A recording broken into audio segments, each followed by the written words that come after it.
Anyway, we're live now. So let's start this argument. Skip over the game of the year. Obviously, let's just start with best RPG.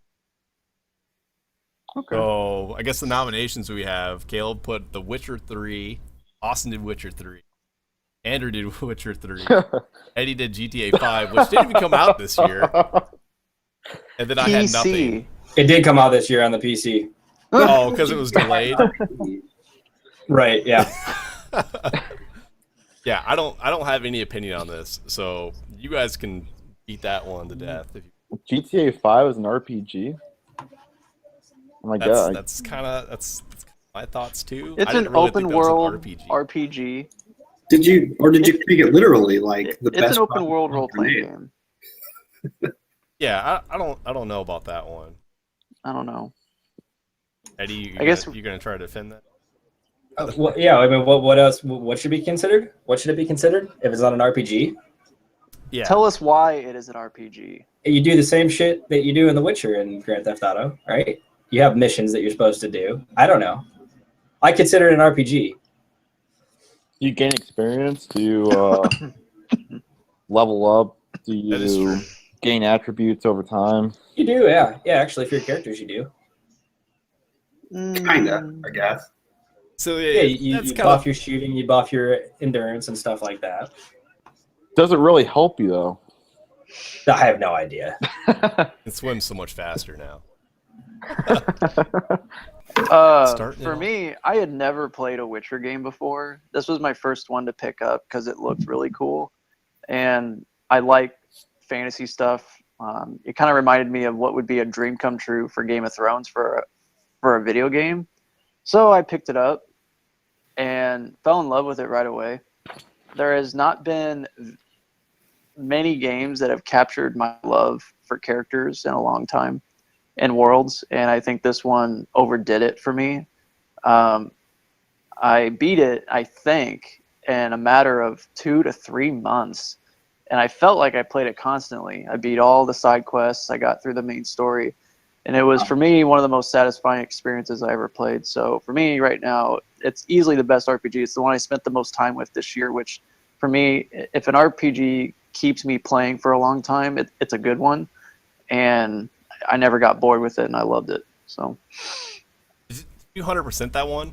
No. I've never 100%ed a single game. I've never 100% a single game.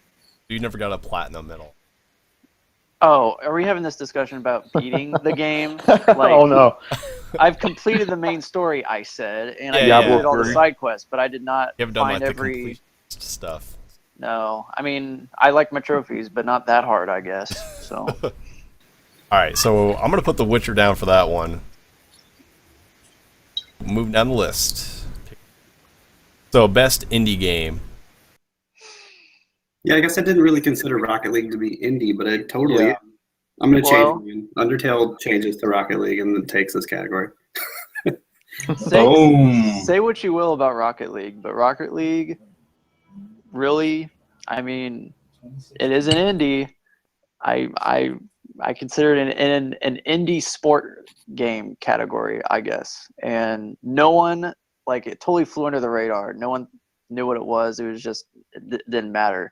But until you played it, changed everything. Like, I don't know who it was. Was it you, Austin, who said, Andrew, you got to get this game. You got to play it. I'm like, a little RC car game with soccer. I'm like, okay. Oh, it's free for PS Plus. All right, sure. And I'm pretty sure that's what got me into it, was the fact that it was free. But after playing the first game, I'm like, I'm sold forever. And I think it's everybody still had fun. the same experiences. Somebody mentioned it, everyone downloaded it, and then it just spread like wildfire. It was just crazy how addicting it became in such a short amount of time. Yeah. What defines an indie game now? Like Rocket Yeah, League does not seem like an indie game anymore. Because Not now, not anymore, but when it yeah, started. but they had a fairly. I guess they had like what 12 guys making the game. So Well, yeah, I mean, is indie based on how big your it's like how big your arsenal is, like or what your budget is for the Right? game? Yeah, you definitely. I think maybe, I don't know. I think you might be onto something because they are published by the platform of which they're releasing it on, right? It's not like they have a big publisher or anything, right? Right. I mean, some games like Child of Light was Ubisoft, but that was an indie game. So But it totally is just the size of the studio to me. Like Ubisoft, anything they make is not an indie game. But Rocket League, even though it has millions of players or whatever, it was built by a very small team, so it definitely is an indie game. Per Wikipedia. Video games created by individuals or small teams, generally without video game publishers or financial support. So, yeah, it's definitely an indie. Yeah, I don't know why I just never considered it to be an indie when I was thinking about it in my head, but it totally should win this. All right, so we're just going to the next one then. do we have a winner? I guess that's gonna be Rocket League. Yep. All right, let me update it. Rocket League. Pow. All right, next one is gonna be sports. Sports. So sports is all Rocket League again. Then there's Madden and FIFA from Ed. I think Madden and FIFA do belong in the conversation just because, I mean, year after year, they put out pretty quality installments to their franchise. There's not much evolution per se, but when it comes to depth and the amount of things you can do in the game, I would say there's more content to be found in Madden or a FIFA than there is in Rocket League right now. Oh yeah, I agree. And that's kind of where I was going with my entry. I haven't played FIFA 16 yet, so I couldn't really put that down. I'm still playing 15 for some reason. too busy with Rocket League. yeah. I mean, But what about I don't even DLC know. and stuff for games? Because I feel like Rocket League could easily be a game like the next year comes out, Rocket League 2 or whatever. It could be a completely different game. Madden 17 comes out, it's gonna be the exact same game with little. That's true. just a sports game in general, though. I feel like. Yeah, Rocket League has changed the way I think sport games can be made now in gaming. Because didn't they make like 25 times their profit back on this or something? Oh, I have no idea what something the number insane. is. And it was scary, massive. Like they are now a multi-million-dollar studio based on just this one small game. And Their next game might not be indie. it might is not be true. because they said, you know what, this one came out with such prowess and success for being so basic and simple. Maybe we're going to make like the mobile phone edition of gaming for consoles. Here you go. Indie, boom. Sports, boom. I don't know. It sounds depressing, but I think if a game comes out being just as fun for being just as simple, also just as addictive, it's kind of like, wow, this is a new model for sports games, and they've changed the game. Because I like my sport game every now and then, but Rocket League kept me going back all the time, and I can't even tell you why. It doesn't have enough stuff. Literally, Rocket League has so much little stuff, and you just brought it up. Good point. But I come back to it more, and I don't know why. Yeah, I come back to Rocket League too, but I think I might reach a point where, in ranked game mode right now, it's just that standard arena, standard soccer, whatever it may be. At some point, it'd be nice to see it evolve into, ranked, with the mod mode or ranked with the ice hockey mode. I don't want to be so restricted. And then if they ever do implement like, different boost locations on the map and things like that, I don't want to have to, say if I want to play ranked, I'm only going to play, this subset of game. I want to be able to do all of it. Mm-hmm. So that's my hope for Rocket League when it comes to, I guess, the future. So this is another Rocket League. It sounds like. Game of the year, Nick. Right. Which one we're on? Racing? Yep, racing. Can we just knock Need for Speed off? That game is terrible. I like the game. Okay, I like things about the game. Simmer down, I Caleb. don't love the game, okay? Just because they're toting Monster all the way around every time. So, okay, there's a lot of shit that's broken in that game, let's be honest. Number one, the drift trains are shit. I've absolutely hated that entire franchise and series for the past, I don't even know how many years, and I decided to give what was it, Need for Speed Rivals a chance, and I played through that, and I hate their mechanics have evolved since the underground days and things like that. But for whatever reason, once I figured out the mechanics in Rivals, which is pretty much drift in the corners, I really enjoyed the game. I enjoyed the open world, and I had a lot of fun with it. So I know it'll be broken on PC though. Let me give you a synopsis of the story in Need for Speed. Oh, I don't care about the story. Here really we go. don't Let me care. give you the synopsis. I don't have any interest if there is or isn't. That's not why I play racing games. Yes. You don't play racing games for the story. You play racing games to race. Yes. And that's one thing I hate Put that in they're a trying to huge do. in Need for component Speed. that's all dedicated to story, and it's terrible. It's literally like it's That's okay. It's I'll all push it to the side and ignore it, and then I'll just go to the next You waypoint. can't ignore it. You have to go do it. You have to go watch these cutscenes. Yeah, and the cutscenes are pretty bad. Like, Yeah, they're all, hey, the little happy monster. Hey, fist bump. That's it. That's literally the whole story. Yep. It's you pretty much nailed it. Did you feel like Need for Speed was a waste of your time, or did you actually enjoy it when it got down to the game? I enjoyed the first probably third of it, and then it hit a difficulty spike and got a little bit harder, and I started to not enjoy it. But I figured, I'll just keep going. Yeah, And how then- far in did you get until it got hard? 'Cause I feel like it's like stupid easy. Yeah, maybe about halfway before it started getting hard, but then it hits another difficulty spike at like 90%. And it's just And- like annoying as hell. The last few races are just super annoying, especially that last drift train event. It's so ridiculous, so hard to do. Help me understand something, because I was tempted by this because they're advertising this similar to what the old school ones were, like the best ones that I played when I was young, like Need for Speed Underground 1 and 2. Now, compare this new one to those. How do they stack against each other? Like, did you ever play those older ones? Because I loved the old Need for Speed Underground games, and does this compare to those at all? The only other Need for Speed I've ever played is I think it was the original Hot Pursuit on PS1. Oh, wow. It's been a long time since I played Need for Speed. Yeah, it's been a long time. Yeah, if you're talking about like mechanics and how the car handles, it's not going to go back to what it used to be. But I think with this one, like with the car customization, and maybe Nick and Caleb can talk about this. I mean, is there like a full spectrum of like you could do whatever the hell you want, or is it kind of restricted? That stuff is actually pretty cool. I will give it that. You can go in and adjust pretty much any individual component you want in the car, and you can gear it more towards drift, or you can gear it more towards grip. And then depending on your whatever race event you're going into, you might want one over the other. I don't really know a whole lot about cars at all. So for me, it was really useful at the very top of the screen.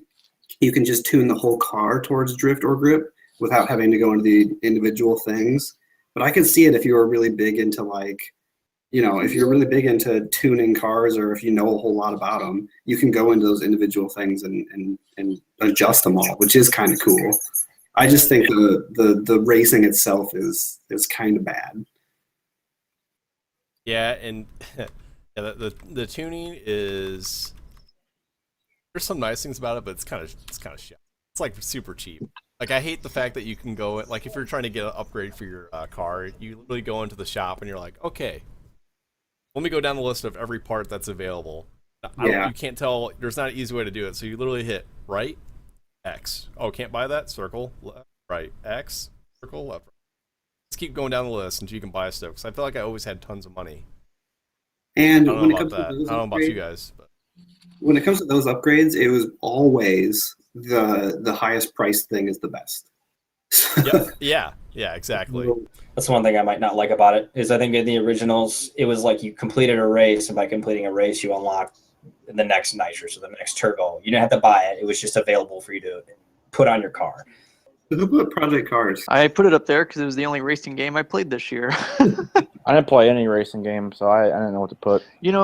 And you got you bring up a pretty good point, Austin, because you know what? This year, I'm sorry, but like these racing games, I know that people who love the high end, like it's got to be the most beautiful thing ever. And you know what? I almost suckered myself into that.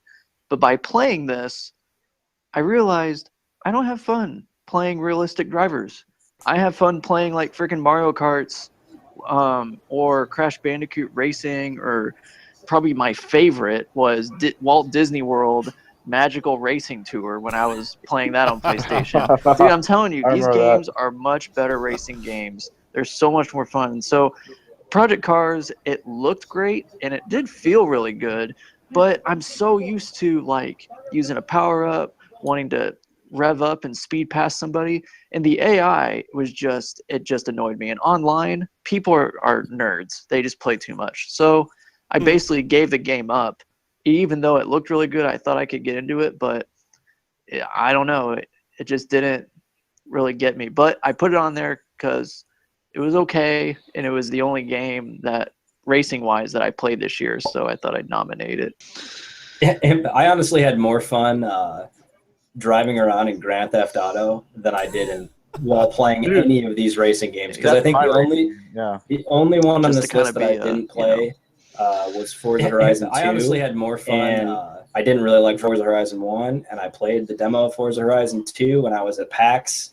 Felt the same way, didn't like it. It's too funny though how, you know, driving in a game that's not even intended to be a driving game could be more enjoyable. I remember the first time picking up GTA though for driving, I was just like, literally fuck these controls, because they were just like, you like flick it to the right and your whole car just right off the road immediately. So it took some getting used to. Then you go to like other like realistic games and it's just like driving a brick. Like I remember the first time Drive Club came out, super frustrating to play. And of course the servers were down, so I couldn't play it anyway. Yeah, but you know, it's interesting that this almost might need to be like a 2-category award, like best arcade racer and best sim racer, because there are two, certain people like sims and certain people like, arcade only. And the reason why it looks like most of these racers are sim, based. Project Cars, Dirt Rally, maybe Forza Horizon are pretty much intended to be used. They wanted the user to play with like a wheel. People who are playing sims, they built in all this compatibility for wheel racing, and I think that's what people are missing out on when they play these games, is they try and play them with a controller and they just handle like trash, and then they get all upset because they handle like trash and they don't enjoy what they're doing, when it's really never was intended to be played that way. So it'd almost be better if it was like a 2-category award. Although I will say, Dirt Rally, I did play that with a controller, and while it was way harder to control than previous Dirt games, you could kind of get by with controller. So that's why I threw it up there.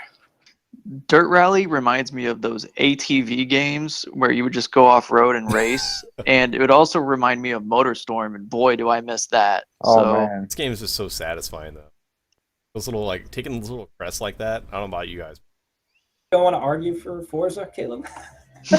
Long expansion to Forza, so I'm not gonna argue about that. No, yeah, I really want to give. I've been a huge fan of the Codemaster series, so I played like the early release of Dirt Rally. I haven't had a chance to sit down with the complete release, but I mean, when I was playing it, it was like this video Larson has up right now that only we can see. But it's like you got the in-car view, and it's just so satisfying, and it's just intense. I mean, you feel like any mistake you make is just gonna screw up the whole race. But it's still fun to play. $60 game? I think it's only 40. Is it 60 now? I don't think it's full price. I need to look that game up. That'd be pretty fun to play online. That's horror. Until Dawn, Bloodborne, another Bloodborne, and Dying Light / Soma. Eddie, you want to nominate one thing? You like my dual nominations for like half these categories? What's your favorite? I got 6. I like them all. Oh my god. I mean, if we want to narrow my nomination down to just one, I'll put in Dying Light. So, Andrew and Austin, let me ask you guys this. Did you get legit scared playing Bloodborne? Depends on what you mean. Yes, to answer your question, yes. How I want to define that is I got terrified of not knowing what's around the corner. I got terrified of the difficulty or just scare factor of the grotesqueness of just the horror looking enemies, and I got scared at just knowing that if you die, I mean, you fear losing your blood echoes, you fear dying, you fear fighting this super huge enemy. And yeah, I mean, every time you pick up the controller, every step you make, to a degree, you're conquering a fear of some kind. So yeah, that's my answer. I never really felt fear or anything playing Bloodborne. It was just it was just another action game to me. Yeah, horror, this subject is unique, which is why we have different nominations here, is because it's very subjective. Each one of us have a different kind of like fear. Austin must have scared his pants silly because he stopped playing. he never played anymore. Although he did it because it was difficult, not because he was too scared. But yeah, I spent too much time in the same area, like a week. Yeah. This is the one that KO, you had me play this. Yeah. Fuck this game. This game's super frustrating. It wasn't worth it for me. Because yeah, like I was telling Caleb yesterday, like this game is it goes against everything I've ever done in every game. Like I like to go in like, oh what? Oh, there's an enemy. Let me just shoot him up or chop him up real quick. This game's like, no, you're dead. Try again. Yep. It's like, well, okay, I'll go in there and swing twice as fast. No, that didn't work. Yep. It's just not my cup of tea. Yep. Now, I tried Dark Souls. I was interested in it. I was very curious about it because it's just different. There's nothing else like it. And I could barely get past like the beginning parts, and it was so like mysterious. It didn't tell you where to go. There were no answers. It was freaking hard. It was scary at times. And I was like, I don't know if this is for me, man. This is like way too intense. Like my palms would sweat. My palms don't sweat when I play video games, but they sweat playing Bloodborne. And so when I finally got Bloodborne, I'm like, you know what? I'm going to give this another try. And I did. And after the second boss, it finally clicked. And I finally understood the game, and I knew kind of how to really get over dying and just move on and face my fears. And every time I died, every time I kept playing, I got further and further. And I eventually got to the very end. Each step was hard, but I made it. But for horror, I feel like no other game captured horror besides PT. Again, we're going to talk about that in a minute, but I feel like Bloodborne for me captured the best horror. Did you go outside? Did you play Dying Light? Here's a question. Did you play Dying Light at all? The games, yeah. I watched a friend play it, but I did not play it myself. I was surprised that Larson didn't have a nomination for this category because we co-opted a few nights in a row, and when you go outside at night, there's a part in the very beginning of the game where they introduce you to the whole night experience of the game, because it's completely different than the daytime experience. And you literally shit your pants when it flips on the night mode, because these creatures come out and you just have to run. You don't have a flashlight. You have the screen is dark. You just have a waypoint and you have to figure out how to get there. You can't see anything. And that was why I put my nomination up for Dying Light, because I mean, I would be screaming while I was playing this game because I'd be getting so freaked out of like, you know, what was behind me or what was chasing me. Yeah. I think for me in Dying Light, it was hindered by the fact that it was co-op, because I didn't feel like I was alone and isolated. It was like, oh, well, my buddy's right there, so this isn't that scary at all. Did you couch co-opt it, or did you play it co-op the entire way through? Yeah, but it was online. Yeah, the remote. So I started the game by myself because I had nobody to play with. I was playing on PC, and so I experienced the night, you know, transition by myself, which was an experience in itself. Okay. And then after that happened, I was like, hey, I need people to play this with. Like, you guys need to check this game out. This is fun, and it's kind of scary at the same time, and it gets the nomination for, I guess, the night mode. The day mode's not that big of a deal. Yeah, I guess. I mean, again, I watched it. I didn't get to play it. I probably should have, but it didn't appear to be scary to me. For me, because maybe it's because I've been so numbed by the whole zombie thing for so many years. I think most of us have been like, okay, we played Left 4 Dead, we played the Is other that same? Dead Island games. We've played. We watched Walking Dead. You know, there's a certain point where I look at zombies and I'm not scared anymore. But you bring up the interesting thing about just being dark, right? It's just like at nighttime you feel vulnerable, and these things are freaking fast, and they're gonna chase you down. And so I don't know. Yeah, and it looks like Bloodborne's kind of like that too at night. I mean, there's not a whole lot of games where the night mode, like it's completely dark or there's minimal light. And this was just one of those games where you didn't want to be outside when it was dark. Oh my gosh. I'm watching the video. Yeah, it's nuts, dude. Games is But absolutely insane. what was the other nominee? Let me tell you about Until Dawn, because I think it's in the category.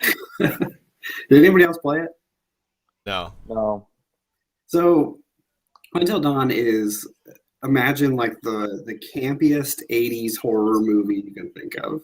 Like, it's a bunch of teens going to a cabin in the woods. It is the cheesiest thing ever. But instead of that working against it, they leaned into it. And so they just they do a bunch of jump scares. They're never like super scary or anything like that. But they do a bunch of jump scares. They do them so successfully because they've built up these characters so well. Like a lot of the characters you just hate because they're terrible people, and you're almost kind of glad that they're getting their comeuppance in that way.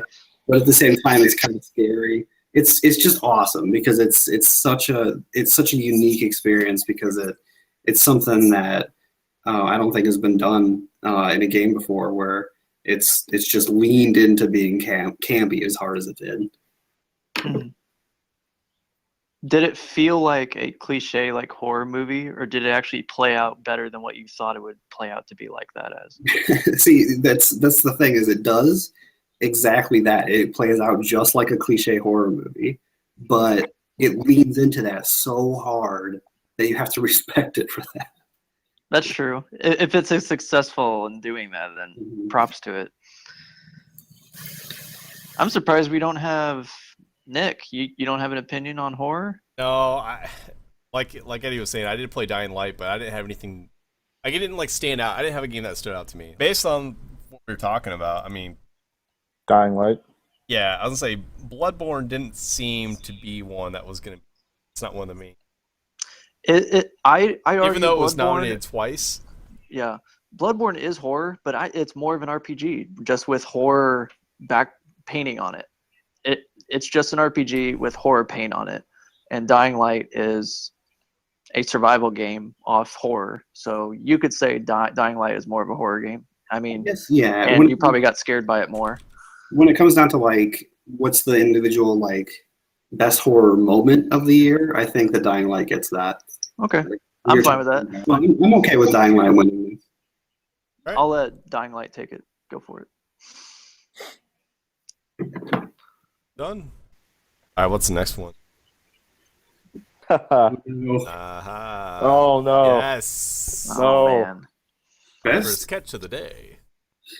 shooter. Can I change my vote? Yeah, I'm still not Okay. sure about mine. Nah. Oh yeah, you guys are rethinking your Wait, votes now? let me go fill up my Uh-huh. beer before we have this discussion. I I might need to grab one too. I feel like I made my vote This. just in spite of Nick. Rainbow Six comes close for me. No, are you serious? Yeah. The Siege stuff, or Yeah, it's such a great game. like, okay, I can vouch for that. I'm Does it playing not with get him. repetitive though? it does. There's not a lot to it, but we'll wait until he gets back in here. Yeah. For Battlefront, I use like 2 guns the entire time. What do we, Siege? What's up? We're gonna Talk get about to that. Siege. Let's go. What about Siege? Sometimes a lightsaber. all talk about Siege. How are we gonna break this conversation down? I'm just gonna sit back and listen to you guys. It needs to be like how fun the game is. 1, 2, the actual gun controls, and 3, like that. Like, is it a non-repetitive shooter? Like, those were kind of Okay. like big things about shooters. And then obviously, like, multiplayer is in a different area. Co-op is in a different category too. Kind of keep those off the table. This category. Yeah. That's true. Let's talk about. I mean, let's hit Splatoon and Destiny real quick, and then All right. move on to the Not Yeah. Battlefront. My nomination, I get it. So- I- The not Battlefront. So did you Let pick let me just Splatoon? make a small argument for Splatoon here. Just because this is a genre that I'm not into at all, especially when it comes to online. But I really enjoyed the time I spent with Splatoon online. You think that the Wiimote controls are terrible, but they're really not at all. Hmm. It's super like it's just really fun to shoot people in the face with paint. That's all. That's all I'm gonna say. So Nintendo is still relevant a little bit, kind of. It's that Nintendo had a controller. shooter. Nintendo controller. You can't have a shooter with that stupid brick. Why not? This is Nintendo's first, That's I terrible. think, IP shooter. I think this is Nintendo's first IP shooter ever. Yeah, I feel Splatoon would be a lot of fun if you had like a proper controller, or if the controllers were tweaked. So It doesn't felt matter like that- a shooter. Okay, It does. you know what? Controls No. matter a lot. This is going back to the argument of, oh, you want a racing game? Well, guess what? You're gonna have to play the realistic like GT Better get a racing wheel, games. boy. Screw your Mario Kart racing games. No, this falls. Splatoon is the Mario Kart of shooters. It is. I mean, And look, props to Nintendo. They finally got an online thing right. They never do that, and they did in this game. considering Nintendo doesn't even understand what a network is. That- Who was telling me that? Like I feel like Nintendo does not have their shit together. Like they have Not they yet. have their standard Not set yet. IPs, and they just keep chucking them out. They just keep pooping them out, and they're like, "Hey, look, a new Zelda game." We're talking about shooters here, Nick. Sorry, We're talking about shooters. Okay. it's got a rant. Nintendo pisses me. Anyways, All where were we right. at on that? Splatoon? Are we done Nick, talking about Splatoon? your then? vote. We are on your vote now, Nick. Okay, so the reason I picked Destiny, okay, this is kind of a cheater vote, honestly, because Destiny is not new per se, even though this is like year 2 of Destiny. So it's like this is like Destiny 2, the way that Bungie is selling this, because this is a full game pretty much. Yeah. Went out and bought that. That's technically a full, even though it's just developer lock content. Like when you get the game, you get like year 1 Destiny, then you get a key that comes with the disc. It's freaking stupid. You get the updates just like anyone else would. But anyway, Destiny still has like the best shooting mechanics, I think. And obviously it's coming from Bungie, you know, like the creators of Halo, like the original, like they gave birth to like the dual stick shooter. And like now you have the other Halos. I don't, who's the developer of Halo now? 343. 343, yeah. So I don't know if it changed. I can't really base a lot of my opinion off this because it was played at PAX. But when we played Halo there, it was in beta still, I think. Just the controls didn't feel right. But then when you pick up like Destiny, like you're used to shooting it all. You pick up Destiny, you're like, yeah, I can just pwn all day, like headshots. Like it's just the best shooter, and it's like super satisfying getting killed.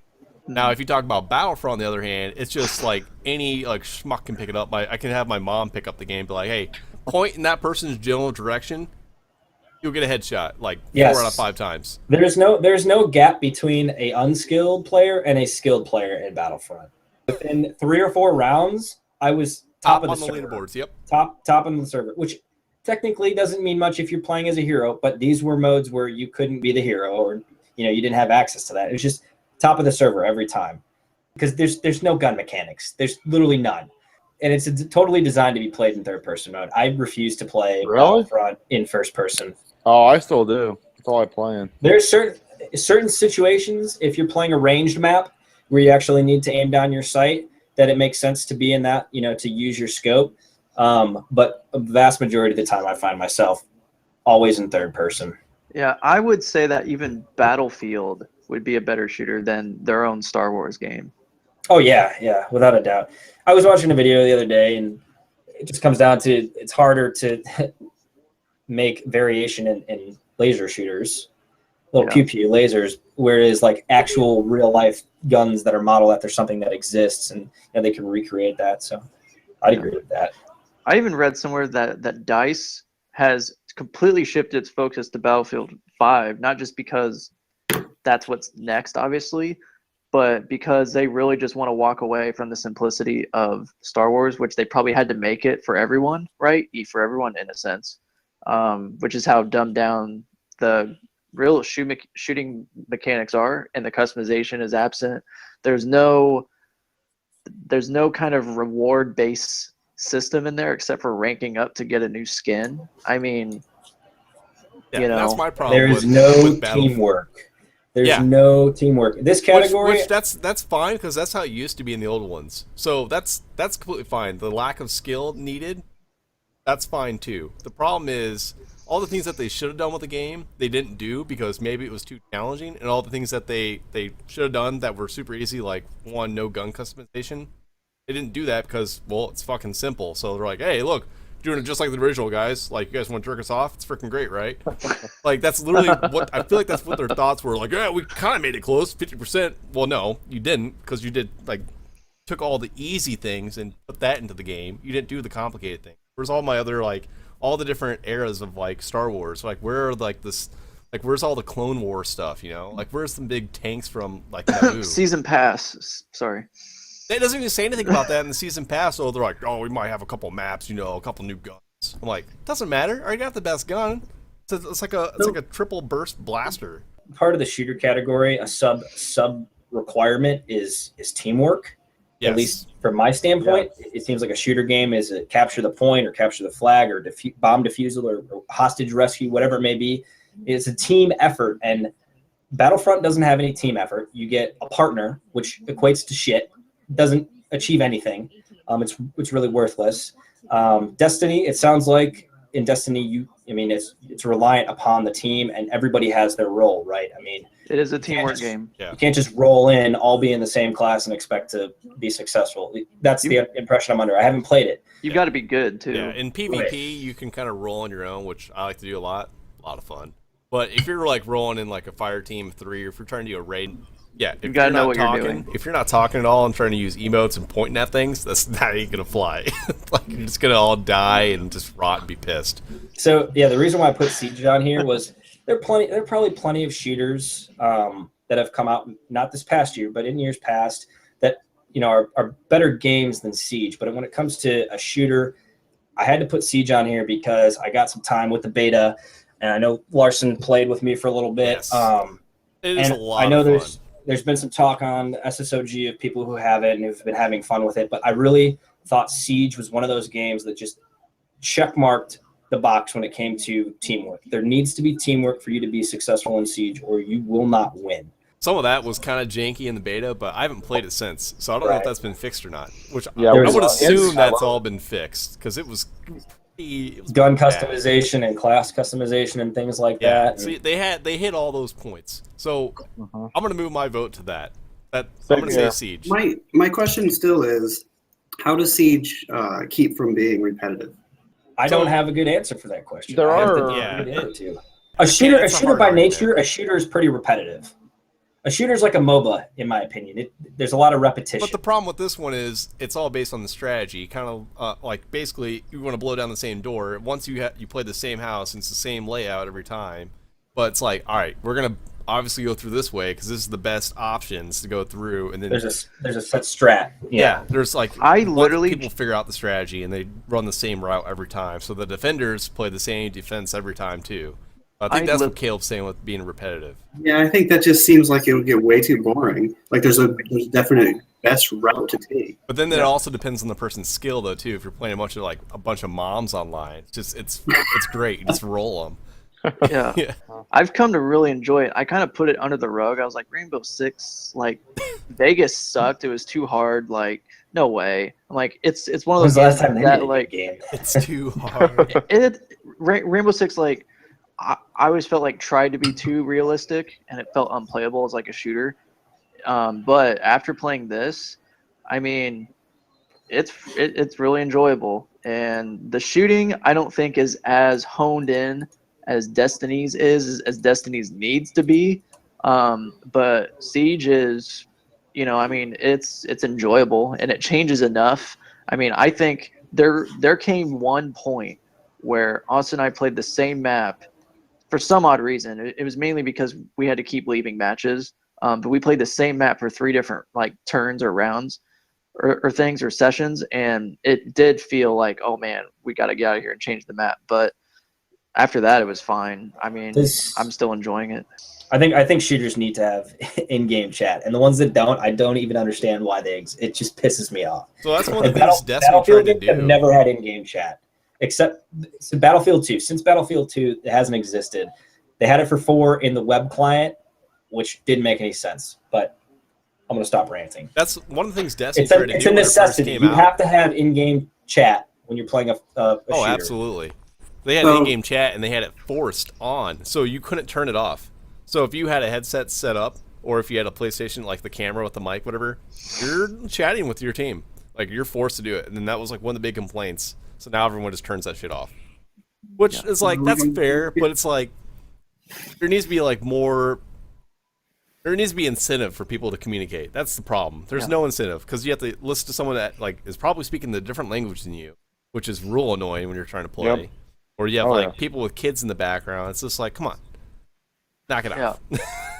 Destiny achieved something that other games just don't do well, and I think it's because of Bungie. Space guns. We just talked about like the whole laser thing. It's like, come on. But Yeah, I will give you that. Destiny can pull off a good shooter no matter what gun you give them. If they had like a freaking staple gun, they'd make it into a good shooter. Like, it doesn't matter. They're going to make a Right. great shooter no matter what gun that they're going to make, and it's like it's excellent. I'm gonna have to go with Destiny. I'm sorry. I'm gonna have to Damn go it, with Destiny. Damn it. I'm sorry, man. God It's damn it. just too good. Like, this year is like, it's great. Like, I don't have a lot of Yeah. complaints at all for Destiny right now. That's my only complaint with it, is that I don't know how it's marketed. Is it marketed as its own game, or is it marketed as like a DLC for Destiny? That's why I don't It's know. its own. It's odd. It's so odd. yeah, it's stupid. It's its I don't own, know how but it's Bungie's also a going DLC. Here's Yeah, the thing, technically a and this DLC. is another achievement. Destiny somehow created an expansion, like an MMO expansion in a sense, like StarCraft would, where it brought everyone who was so tired or done with the game back. That's crazy. Yeah. Hasn't brought me To me. back yet. Just saying. Or me. It brought a lot of people back. You jump back on. Telling you what, they got there's like a 30-day trial, I think, for Taken King. Is there Oh a my story now? gosh. You need more than 30 Hell, the days. story doesn't matter for shooters. It, Is there And- is there a story on doesn't matter. Splatoon? Yeah, it Is doesn't there a story matter. on Splatoon? Yes, there is. otherwise, Is there? Yes, there if is. you're looking for story and shooter, you might as well put Order 1886 on here. Okay, come on. Oh, Come no. on, we'll get to that we'll get to the order later. We'll get to the order later. Let's finish this category up though. Battlefront takes it. Oh, I'm kidding. So we got what? Rainbow Six Siege. How Then we many got for Siege? Destiny. Caleb's impartial. He goes for both. I don't really like either of those games. So I guess I would go with Siege then, because Okay. I, All right. That's fair. That's fair. Siege wins then. It's all right. You know, everyone's got to be an asshole at some point in the day. So. Siege wins. It's all right. All right. Next one, Caleb. Best episodic. Nominees are Tales from the Borderlands, Game of Thrones, Life is Strange, and King's Quest. So I only played like maybe 40 minutes of Game of Thrones. And I really didn't like it at all. I thought that I didn't feel like any of the characters were very interesting. I thought they were just same thing as the TV show where they're just killing needlessly. It's just I didn't really like it. So I'm curious to hear why you guys. Does that tie in directly to the TV show though? No. It does not. Okay. It- Not into the books or anything. It takes Well- away from the third, fourth, and I think fifth seasons of the show, as in terms of the pacing in the world, but it's its own characters that are kind of in it and what's going on throughout the show and in the books. But I enjoyed it mainly. Again, it's for the fans, you know. Like if they did, which I think they just announced, are they doing an episodic of like Star Wars 2 or something in the future? No, it's Batman. Batman. So basically it's for the fans, but I never really got into episodic. I played a little bit of The Walking Dead. I'm like, okay, this is interesting, but not enough to keep me glued. Game of Thrones, I haven't finished it yet, but I got halfway through it, and I really enjoyed it because I've never played a game, and I'm sure The Walking Dead and all the other ones are like this from Telltale too, but Game of Thrones already is like perfect for it because your decisions and your choices, because I've read the books, I watched the show, like the choices characters make, you're like, dude, that's going to change everything. And so to be a character and to have that power like you see in the show, and to have it be relatively pulled off well in the episodic stuff, I felt like I enjoyed that, and it gave me a lot of tension. And I couldn't stop, and I couldn't put it down as soon as I started. So every episode I had to do like a full like chug through in order to get through it. But I'll be honest, there were some moments that were, no matter what choice you make, that was the outcome, which was kind of silly. So I would dock it maybe a couple. If I were to vote on it, like point-wise, and I know we haven't done this for anyone yet, I'd probably give it an 8 out of 10 for me. But that's why I voted for it. You played through it as well, Austin, right? No, I'm disqualified. I played episode 1, which was released back in 14. Disqualified. And then It's Caleb, you 2016. said you did play it, or you have not? I played probably about half of the first episode, and I didn't like it. Did you agree with like what Andrew was saying, or is it like completely different for you? Yeah, I'm not a fan of the show. I don't really. I watched the first 2 seasons and just it fell off for me. I didn't like it. It was more of just like, they're just killing off characters for the sake of the shock value and not See, because. that's what my issue is. With the show or with the game? Austin? Both. Both? Oh. The books, the show, the game. I thought you were All a of The it. game is the same fan thing. of the too. books, though. I do like R.R. the Martin needs to books, write but that's just faster. an issue. Yeah, it's an issue I have. He's Okay. just trying to shock people. I don't know. Yeah, and that's how I felt too. I think we've all watched. Well, says Caleb, we're all caught up on Game of Thrones. I think Eddie's Yeah. even caught up on that one. I mean, did Jon Snow have to die? I mean, damn it. But did he die? No, What did he? Sorry, guys. What did I'm he? sorry. I'm sorry. no, he comes back in book 6. Play with my heart. Yeah, the book that's not coming out. So I don't play any like episodic games at all. So like playing King's Quest was like super refreshing to me. When it comes to the genre, like episodic, what exactly does that mean? Yeah, so there's really kind of 2 different types.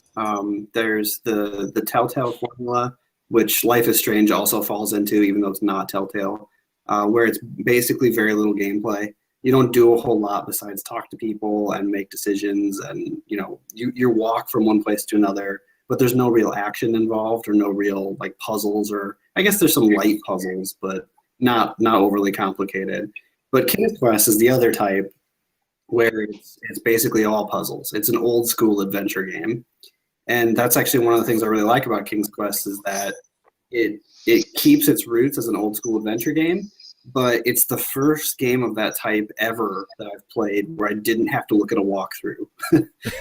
Those games traditionally are crazy. Like they'll have a puzzle in there that makes no sense at all. And King's Quest didn't have any of those, and I thought it was really good that way.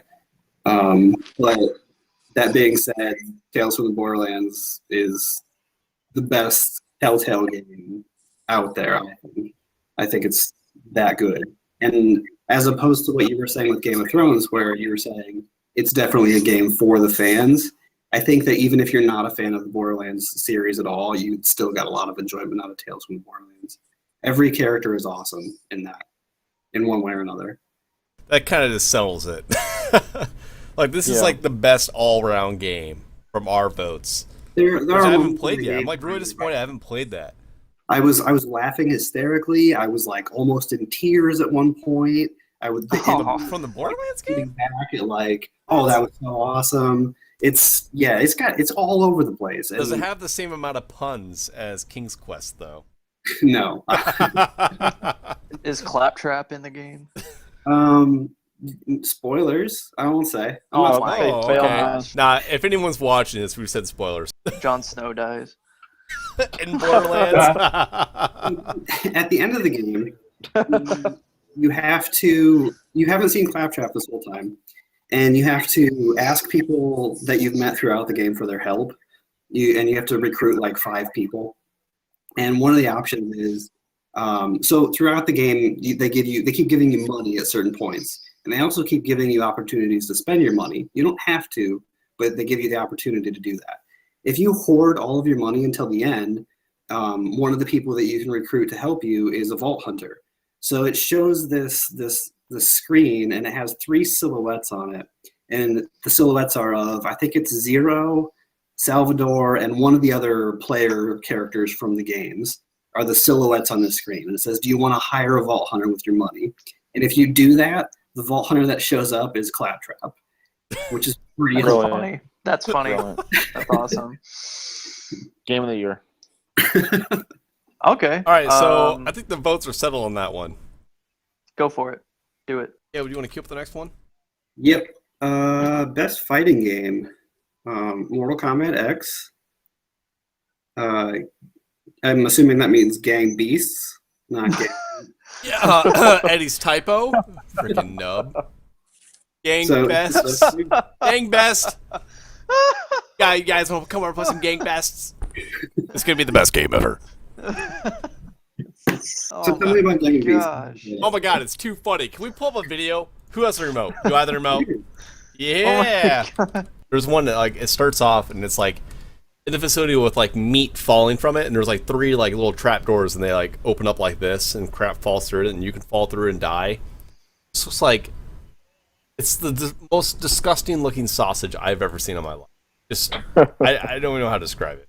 What the heck? Like look how gross and awesome that is at the same time. Like you got people just picking up meat, just chucking it at Wait. people. It's like here you What go. is this? Wha-pa, What wha-pa. is this game? Gang Beasts. Oh no. It's I'm so too confused. fun. Is it limited to 4 players, or can you have more? The more controllers you have. You can have more than 4. Is this an 'Cause I thought indie they game? had 8 at PAX when we played. Yeah, you can have more than 4. Is this an indie game? Oh yeah. Well, it was indie, but I think they got picked up by was it Why? Double Fine? Really? Yeah. I'm not sure. Oh, the elevator. The elevator's too funny. So you can actually go up there and punch the elevator cables, like he's doing This right looks now, like- and you'll just the whole This thing is like- just drops. It's too funny. This is like looks- Goat Simulator with It like. look- yeah. Yeah, the It physics controls are the very same. similar. It controls the same way. The controls are super shitty But that's what makes it great. in a good This is way. like- This kind of shouldn't be on the list because it was announced in 2014 as early access on Steam, and it's Yeah. released going to be 2016. 2016 really. So It was yeah, a- it has the early access, which is like beta, but I don't consider that coming out for a system. So technically, this one shouldn't be on the list. Nope. not- Doesn't. If it did not release on a platform, it can't be on. So the we will list. see this one again next year. I'm very Yeah, I'm sure. picking it for next year. It's This a is lot like of the fun. greatest game to play if you like get drunk. I highly recommend if Like, you have like with your if you have a friends. group of people just over just like derping around, just be like, you want to play Gang Beasts? They'd be like, what is that? Be like, don't ask questions. Here's a controller. All right, so The Anyway, Mortal Kombat I haven't wins. discussed that. It's Mortal Kombat's the winner. Because it was the only fighting game that came out this Hey, year. can we pull up one scene though with Mortal It's really Kombat just deserving, though. just Didn't fatality Street someone Fighter, right in didn't the Street nuts? Fighter come out this year? No, Nope, next year. next year. That- or this That's gonna be good. I'm real I excited was for gonna that. say I was kicking his ass at PAX and Street Fighter. That's Oh, debatable. February. Okay. That's debatable. Yeah, Street Fighter comes out for PlayStation 4 in 2016 this year. This gets out and she just completely just uppercuts the nutsack. It does like the you see Oh, the there- muscle. Yeah, there it is. Oh. Oh. It's just Wow. God, Most it's just- absurd thing I've ever seen. So Eddie, you didn't get that on PC, did you? I have it. I haven't played it or installed it yet. So when that I mean, I first came played out on it. Steam, it was one of the first games that had the like you download a part of the game, like so Steam would say, "Hey, it's fully downloaded, ready to play," right? So when you launch the game, it would do its own installer thing in the background. Problem with that is it broke everyone's game. So the only thing you could do was like the tutorial. So you're just sitting there just derp around with someone, just not doing shit, and then finally get online and play someone out like PvP. Servers were all broken too. The latency was terrible. Well, the game was broken on PC to start. Apparently, the community like started off with I don't remember the numbers, but it's down to like 400 or Yeah. 900 like daily users. Not even online. That's just total users playing on Steam. I don't know. I don't even know how that game's doing on PC wise or on console, but It's a lot better on consoles. Everyone plays Is it it? there. That's where when they do like tournaments and stuff, it's they traditionally use consoles for that. So all these quote unquote serious players are playing on consoles. all right. So winner of this round. By knockout. The one that came out, it still is deserving. It's a really good game. Next category is All right. Best Cooperative. And the nominees are Dying Light and Rainbow Six Siege. Oh, really? Well, Caleb, it's up to you to defend Dying Light. I'm not going to do it. Good I'm not- luck. This year wasn't a great year for co-op games, so I'll concede that. so I would put another game up there, but I didn't get to play it yet. So Eddie and I were gonna play. Oh shit! What was that really kind of crappy indie-looking game? You have a cart.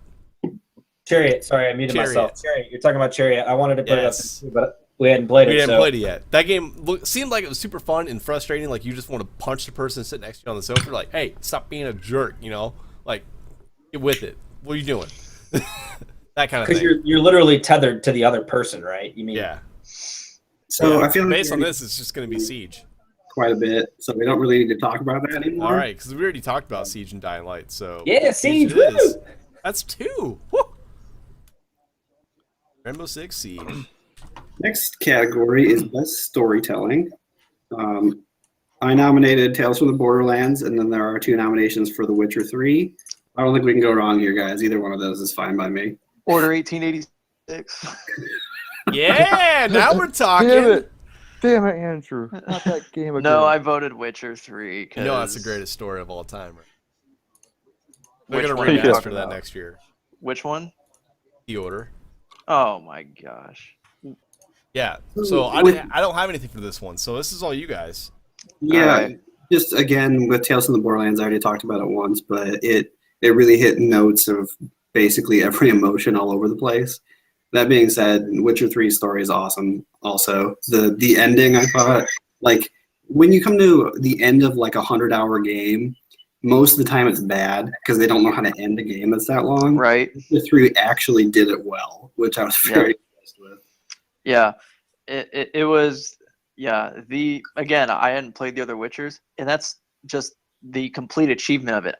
I didn't have to play the other ones. It didn't hinge on you needing to play the other games. It just said, here's the best single experience. And you know what? That might have been the longest story I've ever played in a video game, next to like a JRPG or Final Fantasy. Literally, The Witcher 3 took me all freaking summer to beat, and I played it relentlessly. And I'm also including the side quests. You will never play a game where doing a little small job like, oh, hey, go and chase after my lost dog and bring it back. I'm like, okay, most games would just be like, oh, you got the dog, here's like $2. No, this game said, oh, you're gonna go chase that dog. Well, this crazy like thing happens, and you meet up with this demon that like can talk to you and says you should go do this, and then you forget about the dog, and you're like, oh my gosh, and then you go do this thing, you do that thing, and then like this whole little side quest thing became this monstrosity of a story. Well, And I've never played a game that had done that so successfully. And even your choices matter. Like, I know in Tales you make choices, but you even make choices in The Witcher, and they impact you to the very end of the game. And I was amazed at what I had chosen, whether it helped me or didn't help me. It was just really a joyride. And yeah, there's no other game that I've ever played is on the level of playing field of story than what I played with The Witcher. And I've never put a game that I've really, unless I played all of them, put in my top 5 of like best games for story. This is my like top 3 maybe for like best games with story. Let's give it to The Witcher Great. because of the Bloody Baron, and Andrew probably knows what I'm talking about. Well, here's the thing. The Witcher, most games you would say, okay, here's the whole map, and it comes down to pacing. If a game has a long enough story, it can suffer if it doesn't have good pacing. But if the pacing's good enough, you can get through it with bliss, with joy. The Witcher 3 basically pulls off something similar to what like Red Dead did. Red Dead had 3 sections of a map, let's say, in its entirety, if you guys ever played Red Dead Redemption. Mm-hmm. And you played the game, and really it felt at least somewhat draggy to certain points, but when you got to the end of that one section and it unlocked a whole new area and everything changed, and you like it just blew your mind. And it happened 3 consecutive times until you beat the game, and the pacing just felt spot on. This game felt the exact same way, except you get 4 sections and I think more interactive side quests that make use of all of them too. It kept you busy. It really kept you busy. And I felt like it only dragged out if you chose to solely do the side quests, because what happens is you just say, oh, I got all these side quests, I'm like, I better do the main story now. By now I should. And by the time you do it, you're like, man, this was a long game. But then, well, if you would have done the main story, which you do eventually, and you catch up with this whole new area, you're like, wow, holy crap, look at all these side quests. I got all this whole new area. Yes, you do. So it's very well paced, but it is very long. If I were to give it one con, and this is me not giving hardly any cons to it, but if I had to pick one, it might be because, and this sounds like a pro rather than a con, but for me, there were 3 moments when I thought the game was over and it wasn't. Yeah. So almost like it was dragging on. No, So you're like, like would you have been satisfied had- with the game though if it ended right there? I was satisfied with each one, which is why I thought it was over. I'm like, wow. But then it continued, and I'm like, oh my gosh, the choices I made in the And beginning you're of like, the holy game shit! are 50 impacted hours right later, here. and I'm still playing. Yeah, there was this end game like Minas Tirith type battle situation, and I get to the end of it, I'm like, game's over. That was one heck of a fight, and nope, you just unlocked like maybe the last third or quarter of the game. I'm like, wow, like, and I was interested in it. I never lost it, but that's just my opinion. It's penciled that Witcher, in. The Witcher it is. For storytelling. Action adventure. So, Bloodborne we talked about, Witcher 3 we just got done talking about. Metal Gear Solid we haven't talked a lot about, and this is the first nomination for Tomb. Eddie, did you play Tomb Raider? No, I want you to talk about it. Okay. Because I'm gonna play it soon because it comes out this month for PC, so I'm gonna be buying it. And my expectations. I played it briefly at PAX, the little demo that they had, and it sucked. I didn't enjoy it. But based on my experience with the first game, I have to be excited for this new one. The demo that you played at PAX was the very beginning of the game, and that's where they're telling you the tutorials and all that stuff. That's the only section in the game that has the bad stuff from the last game. So like, like hold up on your joystick and show climb up. Like that's the only part where it's as simple as that. They got rid of all that stuff. That said, it is pretty much just kind of a refined version of the last one. I liked it a lot, but I don't think it hangs with the other nominees in this category. For Metal Gear, you might notice that I talk so much about the story in The Witcher 3, but I saved one other con about it for action adventure.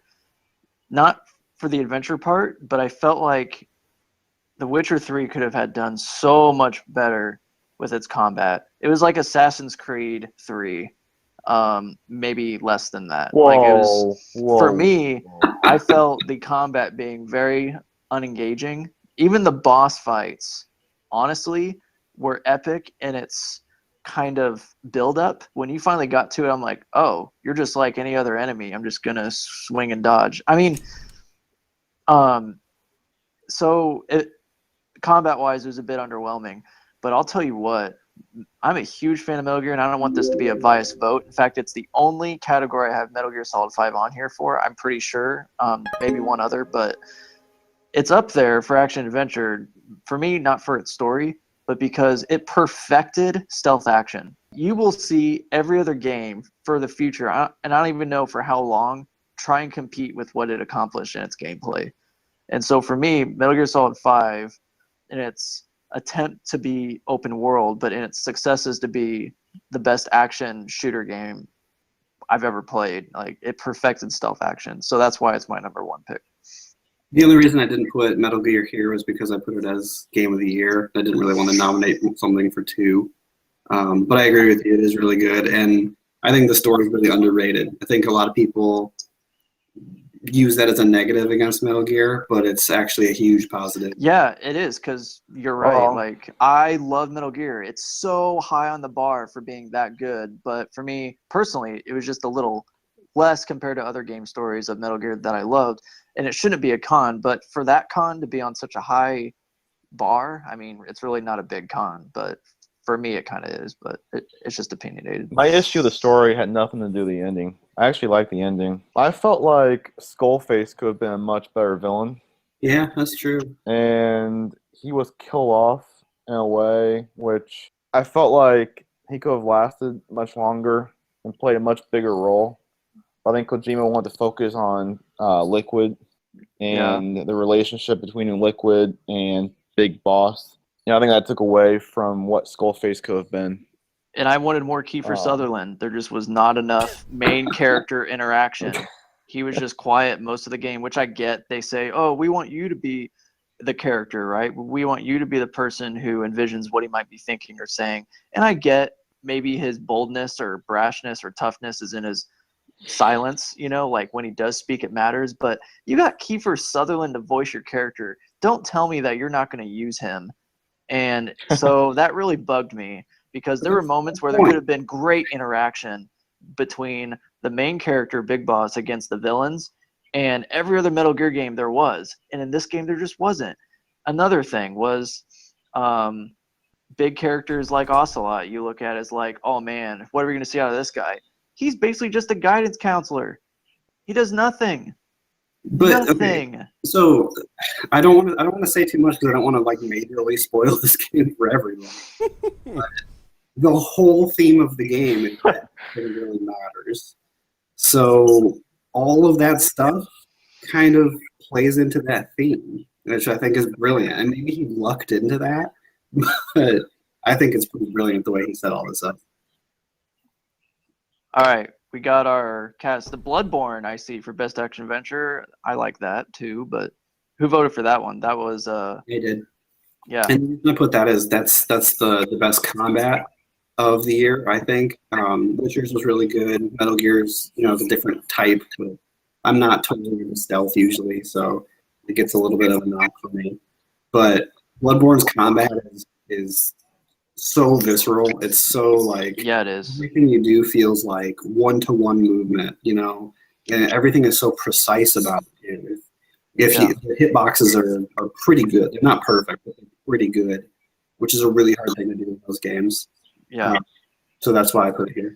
Yeah, when Metal Gear and Bloodborne are polished that well, I've never, playing both and getting pretty much to the very end and beating both, I've never once blamed the game for a combat issue. It was all me, because it's that good. It's that polished. All right, we need to make our votes. I'm changing mine to Metal Gear Solid 5 for action adventure. Okay, so we got 2 for Metal Gear Solid 5, The Phantom Pain.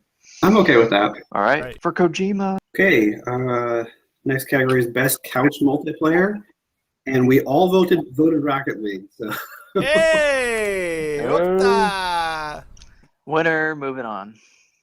category after that is best online multiplayer.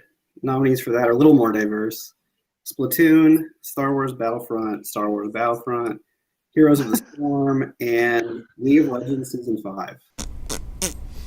Splatoon again pops up. Yeah, it's really good. I'm sure it's a good game. I've heard good things. I'm surprised you haven't played it. Yeah, now that you have a Wii U, I feel like this should be like a rental at the very least. This is tough. This is tough. So, first off, let's get this elephant out of the room. League of Legends, not a new game. It's a new season, not a new game. Like, You is could it- say Star Wars Battlefront Season Pass next year is Season 2 of Battlefront, and that probably wouldn't count. So Heroes of the Storm, that's new. That's a lot of fun. It's really, so for a MOBA, it's the easiest game to pick up for MOBA in the MOBA That's space. why it's on the list. Yeah, like Strife, People who absolutely hate MOBAs you can pick and that up are and you'll not love it. good at them. I'm not good at MOBAs, but Heroes of the Storm was a game that it was new for this year, and I had no problem just hopping into a server and just derping around. And it required teamwork, and they have built-in tools to allow you to communicate with your team, even if they don't have voice chat, which I don't think that or League has. There's no built-in voice chat. The one thing that I don't like, mainly because I like to troll people because I'm kind of an asshole when I game, I can't all chat anyone. So like usually in League, you just shift enter. You're like, listen, no, you can't. You can only all chat to your team or directly to someone on your team. You can't can't troll anyone basically. So I guess that's good, but I don't know. It's definitely better than, I would definitely say it's better than the online multiplayer experience of Battlefront. Because like you're playing multiplayer, but you're playing by yourself. You know what I mean? Kind of like what Eddie was saying. You have to have some teamwork. Splatoon, I don't know how the teamwork was in that. last time I put over at Caleb's for like an hour, it was just like, yeah, it's like, all right, It's anyone oh, for you're going himself. this way? Yep. Okay, well that looks stupid, so I'm gonna go this way. You know? And they had nobody on Nintendo has headsets. I mean, no one's going to chat on them. Yeah. Is that even an option? Is there a Bluetooth option at all? There is, just nobody has one. Can we go back to Battlefront real quick here? Like, it's fine, but I don't think it should be winning awards because Agreed. there's too many problems with it to say that it's worthy of winning awards. But I don't agree hate with it. that. I don't dislike it. That's where Andrew and Austin need to like pop in and be like, listen here. No, I mean, I agree with you. The reason I like Battlefront is because I like Star Wars. Okay, I admit it. As soon as I got it and played multiplayer, I've had a blast because I haven't had any issues with it. The only issues I have is with the game itself. Now, that probably is a good reason why it shouldn't be the best online multiplayer. But if we're talking about performance and its reliability, oh yeah. Easily for me, like the most convenient, easy, reliable game for multiplayer right now is Battlefront. Yeah, from a technical standpoint, reliability. I'll agree with that. With the one caveat that on PC, when they released the Rubber banding. Battle of Jakku, you had to download that DLC, add it to your Origin library before you could find games reliably and on a regular basis. Because I went and downloaded the DLC, I wasn't having any issues. My cousin also had the game. He hadn't downloaded the DLC after it had come out, and he couldn't find any games. So it was just one of those EA moments where, for whatever reason, they just find a way to fuck something up.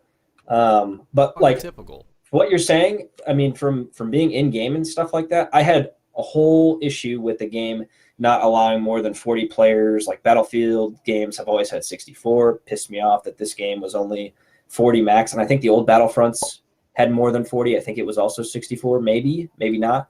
But like, I've had minimal rubber banding experiences with Battlefront. So yeah, I mean, I've been impressed with EA's ability and DICE's ability to push out something pretty polished, and not many people have complained. And it's on the same engine, you might add, too. It's not a new engine. Yeah, What? it's true. I thought it was new. No, not a new engine. Nope. Frostbite. Well, let's take off Battlefront as a contender for best online multiplayer. So we got Heroes of Storm, Splatoon. I already know where my vote's going. Heroes of the Storm, I'm okay with that. I love Heroes of Storm. It's a lot of fun. Heroes of the Storm is already up there in the ranks of like going to esports. So it is. It already is.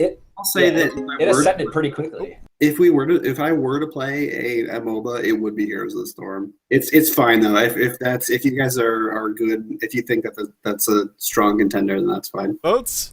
I vote? We Okay. just hate the fucking Wii U. I don't hate the Wii U. It's just there's no good games. There are a few good games. We'll get to that later. There's a few good games. Best mobile. The Room 3, Star Wars Battlefront, the minigame app. Okay. Yeah, don't keep reading them off. We'll get... I'm totally trolling, but no, it's No. it's Is that all of actually them? Was that fun. all the games? There's more. No. The mini app game may be more fun than the actual game. I'm serious. All Play right, it. no, keep reading them off, Caleb. This is Clash good. of Clans, and You Must Build a Boat. Yes! The game is so fun.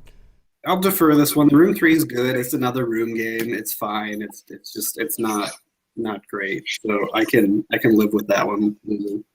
I play Clash of Clans. So, like, that's when fun, but that's not a new game. But just look, You Must Build a Boat. Look how fun that game is. Look at that. Are you guys seriously watching this Battlefront mini game app? That game was fun because I did download that and play it. I played for maybe an hour total. It's fun. It's fun, but then I'm done with it. I changed my nomination again. I fucked up.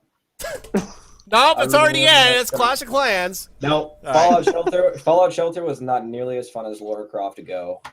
Oh, my okay, that's a gosh. good one. That's a good one. I played the first couple levels at PAX, and it played a lot like the Hitman one, which I played all the way through and really liked. So if it was more of that kind of gameplay, then I'm totally okay with that winning. Eddie, do you have anything else? Is that you're going with that one? No, it's your Yeah, nomination, I'm gonna but go with Lara Croft Go. There were a couple others, but that one was by far the one that I played the most. I went through and beat it, and That was I mean, just it was- the best. Yeah, it was a lot of fun. Sounds like It was. that's the one then that we're going with. Lorecroft Go. Yeah. All right, there it is. Pow! All right, we're going over to good friends Portable here. We have 3 nominees for Majora's Mask 3D and Broken Age. I'd like to And hear Broken Austin's Age. vote on this one. Okay. Broken Age is really good. I liked it a lot, but it does have some of those weird kind of, like I was talking about with King's Quest, it has some of those puzzles that just don't really make a whole lot of sense, which is, I think, what holds it back. Majora's Mask, I had never played before. Ocarina of Time's one of my favorite games ever, but I had never played Majora's Mask before, and the 3D version of that, from what I in the Bomber's Notebook, made that game way better. And I really enjoyed it. I really enjoyed playing that game. So I think Majora's Mask wins this. Yep, winner. Vote it. Boom, done. Woo! Blazing trail now. Best Studio, Bethesda, CD Projekt Red, and Naughty Dog. What did Naughty Dog do this year? Yeah, what did Naughty Dog do this year? Uncharted Remastered? Yep, that's why I put them on there. It's because of Oh, remastered. man. Caleb, can you talk about Bethesda, though? Yeah, I'll let me tell digress. you why I nominated Bethesda. And this is something that's irritated me for a long time. Bethesda announced Fallout 4 at E3 to be released about 5 months later, and they actually met their deadline. They announced a game, they met their deadline. That's amazing to me, and that's the first time that's happened in a long time. Like The Witcher, CD Projekt Red did a really good job with The Witcher. I really like how they handled their DLC stuff. I really like how the PC version is DRM free. Like all that stuff is awesome, but they delayed that game like twice or 3 times. Like, let's stop delaying games. Announce them a couple of months before they're coming out. And Who has more money, Bethesda or CD Projekt Red? Bethesda. Yeah, I think that's what it comes down to me is CD Projekt Red. Even though I haven't played a whole lot of The Witcher, just knowing that they're such a small. They're not small. All they really do is The Witcher, right? Well, so far, but They are not yet a multi-purpose studio. They are a single-focused, really just game engine studio to just pump out one game at a time at their best. Now, 230 employees. That just it seems low. Bethesda is like just under Ubisoft in terms of its development size. Like they've got teams working on Fallout, Elder Scrolls. I don't see why that's a negative, though. No, it's not a negative.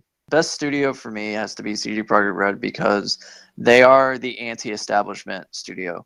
They are the guys who are like, we want the game the way we want it, and it's going to be for the fans.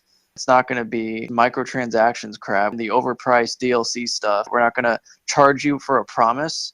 We're just going to say, hey, here is what's coming in the future. You're going to see it. You can buy it individually if you want, independently. In the game, they gave you free stuff. A lot of times they listened to fan feedback. They were like a better version of Bungie being like for the players. So I like CD Projekt Red because they're not ever going to give into the PR bullcrap. They are the guys that just go out of the rules, out of what any norm would be to kind of go for your wallet. They're in it for the art and for the game, and they know that you're going to want it because it's beautiful and it's great.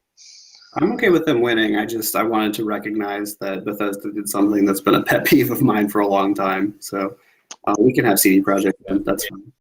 Here we go. We're rejoining. Nominee for Best New IP are Life is Strange, Bloodborne, and Everybody's Gone to the Rapture. Did you really like Everybody's Gone to the Rapture? So funny story about I that. played it. I didn't get to play through it yet. Basically, there's really no gameplay to it. You basically just walk around and listen to a narrator. Right. Okay, just as long as you understand that. Yep. And I feel Okay. like some days I just want to be like, I don't feel like doing anything in the game. I just want to walk around. Like listen to someone else talk. So I'm conflicted. Bloodborne it's just the next iteration of a Souls game. If it was called Blood Souls, I think it would make just as much sense, you know? Here's where I'm going to argue with this. Bloodborne is a new IP, not just because of its name or by, its looking of similarity to it. But here's the thing. From Software has always had their flagship series, the Souls games, right? They had created a brand new one called Bloodborne. It has its own universe. It has its own lore. It has its own layout, backdrop. It has no connection to the Souls except for by the look and feel of its gameplay. And maybe a little bit environmentally, just being dark and gloomy and horrific. But we're talking Gothic versus medieval. Now, Bethesda has two flagship series. Bethesda has Fallout and Skyrim. Basically the same games in look and feel. One is a shooter, one is a melee game. They're both RPGs, they just have different skins on them. What From Software decided was that these two IPs had more or less similar skins on them. Fallout feels more like it's a post-apocalyptic, it's future, right? And Skyrim is medieval fantasy. I understand what you mean, but IP-wise, it's brand new. I like your Bethesda comparison there, and actually, I buy that. I'm in on your argument. With that, I think for me, what this category would come down to then is which would I be more excited about, Bloodborne 2 or Life is Strange 2? And I would be much more excited about Life is Strange. Bloodborne's great, but I don't know if I need more of it.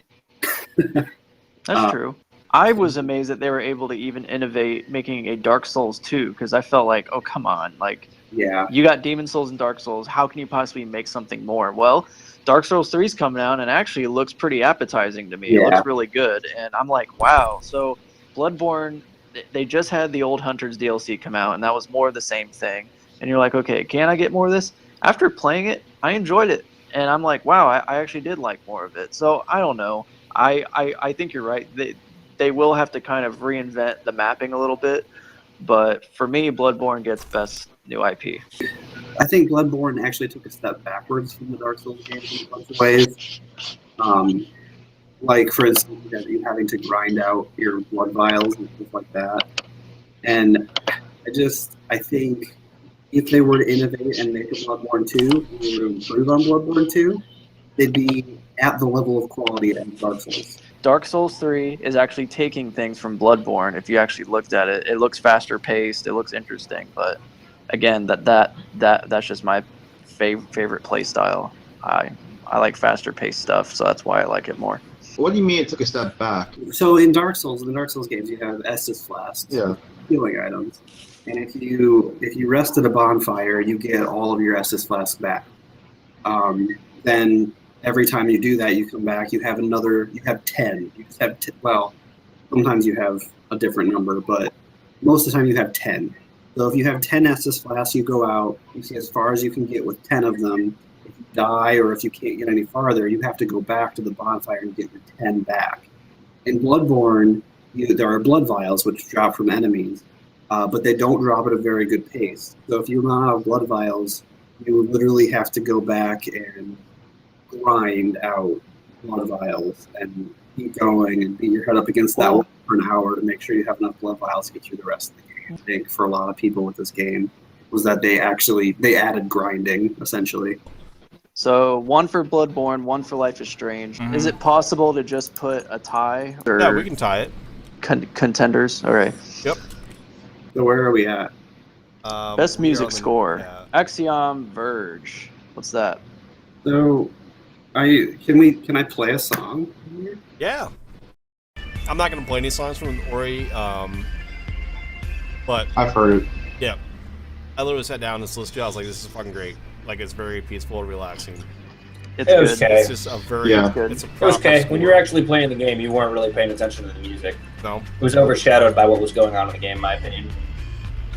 I don't know if Caleb feels the same way or not. The music should never be taking place of what's happening in the game. It didn't contribute in the game, in my opinion. It didn't add anything. I wasn't noted. Yeah. I wasn't aware of it. Yep. I agree with that's fair to say, because I felt the same way. Like, this is really a feel, but same with the new Star Wars. The new score sucked. I did not like it. It's not good. But anyway, that's a different story for different. What was the soundtrack for Metal Gear like? Because I haven't played through Metal Gear yet. I feel like really left out. I'll let you tackle this one, Austin. If you want, once we're done with the hotline, I'll play the score for Metal Gear Solid 5. I liked it. I mean, I don't think it was as strong. Like the main theme, I don't think it was as strong as like Peace Walker, Metal Gear Solid Peace Walker, or Metal Gear Solid 4. But the main song, "Sons of the Father," was the big perfectly. There's a part during the game where the song starts up. It just really captured my attention, and they nailed it. But I'd be okay with Ori too. I listened to that and loved it. Yeah, it's hard to pick when like people haven't listened to all of them. It's really hard to play like seconds of a song and then judge it. What did you think of the Ori soundtrack, Caleb? Because I know you played through the whole game. Like I played through the whole game, and I didn't give a shit about the soundtrack. To be quite honest, and like if like a good comparison is Hotline Miami, because in Hotline Miami, like the soundtrack is part of the game. Like it needs to be there. It adds to the experience of the game. It And does. I didn't really feel like the soundtrack of Ori added to my experience. I don't know. I threw Spotify on in the background while I was playing it. Well, there's your first problem. No. Like I played a majority of the game with just the soundtrack from Ori, and by the end of the game, I was like, oh, I'm just gonna put Spotify on. Might have been a direct result of the level of enjoyment that I was having with the game as time went on. The fact that these are all nominations means that you should at least go and check the game out, Yeah. specifically for the music that is in it, though. Yeah. So If I were to give Metal Gear bonus points, the fact that in game at any time you can listen to the game soundtrack as you play the game. If there's a song you like and you find it across the map, you can play it at any time while you're doing a badass moment. Well, So that goes to the gameplay, not really the music. it does. It complements the moment where this music has been treated so properly in its in its creation. Like it's one thing to create just symphonies and music tone, but they went out of their way where the score itself and all of its lyrics underline the deep themes of the entire game from beginning to end. Yeah. And I not agree. many games do as much attention to that for a score, let alone the rest of its soundtrack, and let alone to the fact that it loves it so much that the game developer said, we want you to listen to this while you play the game at any time, because we know it's that good, or that we want you to like it in some sense. So we can talk about like the music all day and like what we liked and what we didn't. But like what I was saying is like if the music isn't adding to your game experience at all, then like what's the purpose of it? let's give best in-game sound effects to Battlefront real quick, because it deserves that. And just make a note of that, because that, I mean, the fucking sound It's effects, phenomenal. it's unbelievable. It's unbelievable. Spot on. Yeah, like character, like is there like a main character that everyone was like agreed on? Seems like there's a Witcher 3 character in Borderlands. We can just put best characters, and you can just, I guess, by majority, just Witcher 3 characters, I guess, for right now. If that's the amount of votes that we have, or submissions. Okay. From best trailer, I put the first trailer for Persona 5 just because I'm a shill for Persona 5. There's two Final Fantasy VII remake trailers on here. I guess the two of them. There's two different versions, actually. This is another one where I don't know if we need to have a vote, but just having them on the list means that this is the same thing as the soundtrack. Just having them on the list means that everyone should watch all of them, right? Okay, that's fair. Yeah, and then the same thing for the next category too, where it's the best game we played from previous years. The 5 games for that were Persona 3, Super Smash 3DS, Fire Emblem Awakening, Titanfall, and the Stanley Parable. Again, most anticipated game is completely subjective, so there's really no debate here either. Yep. But It was so hard for me to choose one game for this category. I don't know. How do you guys choose one game for this category? it's impossible. Yeah. The most Yeah, I just I anticipated. couldn't number I one couldn't pick out one. of 100. Yeah. Like, yeah. You Fantasy just pick a 15. top one. So it's like yeah, I don't even know how to describe. It was too hard. I just can't pick a top game. There's just too many that I. We've been waiting for forward to. 10 years. 15. Excuse Yeah. me. My anticipation of Final Fantasy 15 dropped maybe 7 years ago. Pisses me off. But the new trailer though. Let's talk Yeah, about the new what trailer. new trailer? There hasn't been a new one. There was one like a since- week ago. A week ago? No, 2 weeks. No. Yes. I missed out then because I didn't see it. no, I don't think there has. Oh? No. There hasn't been one in like over a year.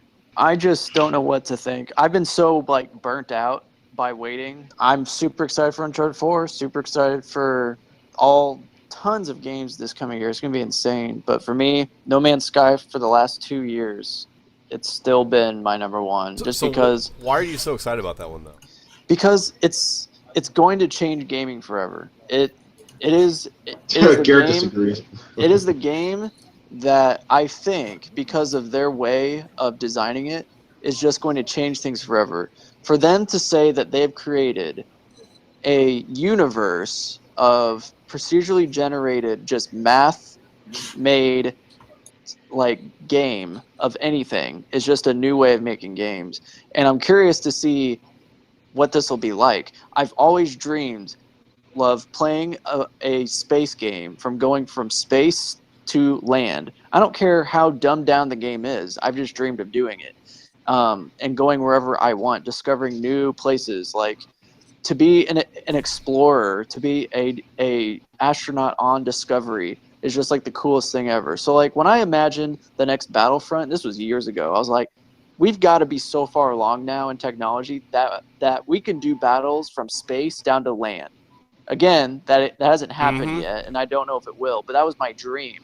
And so when I looked at No Man's Sky, it wasn't Star Wars, but it was something different. The art style is unique, but the fact that you can go from land to space so fast and so seamless, it was all like magic to me. It's just something new. So I'm excited about it because it's not like other games. I mean, you could maybe compare it to like a Minecraft, maybe, but it's just, I don't know. I'm excited about it because I think it's going to change gaming forever. I'm expecting it not to be like this super combat heavy game. I'm just expecting me to just fly around in space and land and explore. That's all I want out of it, and that's at its simplest form, and there's more to it. 2 or 3 hours, and then be like, well, I've seen that game now.